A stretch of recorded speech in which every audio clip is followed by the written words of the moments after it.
This episode begins with a man who wakes up in the middle of a disaster, and discovers that his whole village has been massacred. He decided to perform a ritual, which has to do with him bringing powers from the afterlife and soaking the heart of the attacker he killed inside the energy.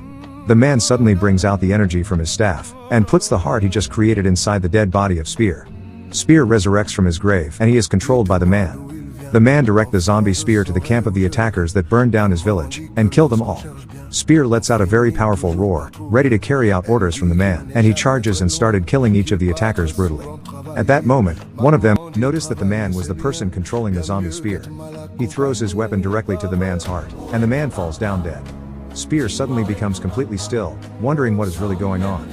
The only surviving attacker uses his weapon to attack Spear, but he doesn't react to the pain, and this terrified the attacker as he retreated into the forest.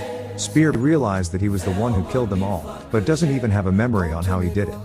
When morning arrived, and the first ray of the sun touches him, he hears a roar close by, and he begins to walk slowly to where the roar is coming from. Spear walks slowly to a lake he saw nearby, and when he sees a reflection of himself, he realizes what he has become. He discovered he is incomplete as a tiny piece of his head is missing.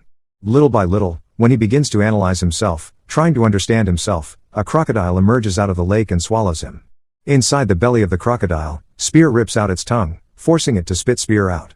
The crocodile dies, while Spear emerges out of the bloody water. A heavy rain begins to fall and washes off the blood from his body. He hears the roar of thunder, and begins to follow it. He comes across someone who is being carried away by the flood. Spear is able to rescue the person, but he runs away after being terrified of Spear. Spear catches up to him, and opens his mask, and he is fascinated to find out that the person has the same facial features with him. The person gives Spear a sign to follow him, and Spear begins to do so. The man directs Spear inside a hut to stay. The way Spear looks at him, he feels Spear needs some privacy, and dismisses himself and his people from there.